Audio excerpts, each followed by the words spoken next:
দুয়ারে কড়া নাড়ছে ত্রয়োদশ জাতীয় সংসদ নির্বাচন। সময় যত এগিয়ে আসছে, খুলনায় বাড়ছে প্রার্থীদের ব্যস্ততা। প্রতিশ্রুতির ফুলঝুরি ছড়িয়ে আশার বাণী শোনাচ্ছেন প্রার্থী ও কর্মীরা।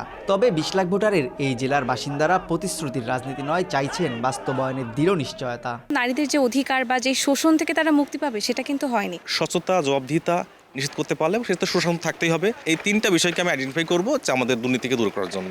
দেশের দক্ষিণের জনপদ খুলনা, উপকূলীয় এই জেলার বাসিন্দারা প্রকৃতির সঙ্গে লড়ছে যুগের পর যুগ। সুপেয় পানির সংকট, বেড়িবাঁধ ভাঙন, লবণাক্ততা, জলাবদ্ধতা, নাজুক যোগাযোগ ব্যবস্থা, শিল্প কারখানা বন্ধ হয়ে যাওয়া, কর্মসংস্থানের অভাব, পর্যটন শিল্পে কাঙ্ক্ষিত বিকাশ না হওয়া সব বিভিন্ন কারণে ৫৪ বছরেও কাটেনি এই জনপদে দুর্ভোগের গেলানি। জমি নাই, ছেলে মেয়ে নিয়ে, গরু বাছুর নিয়ে দূর একটা আছে যা, এই নিয়ে সবসময় আতঙ্কের ভিতরে তাই। পানি নিয়ে এই জায়গায় অনেক সমস্যা। এই একটা টিউবওয়েল ব্যবহার করি আমরা, নাহলে ১২০ ঘর। রাস্তার বর্তমান যে সিচুয়েশন, এই রোডে গাড়ি চলার মতো কোনো অবস্থা নেই।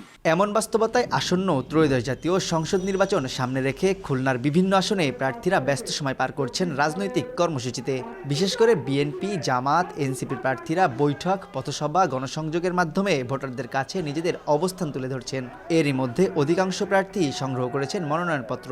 সব সংকট সামনে রেখে নাগরিকদের প্রত্যাশা অনুযায়ী সমাধানের আশ্বাস দিচ্ছেন প্রার্থীরা।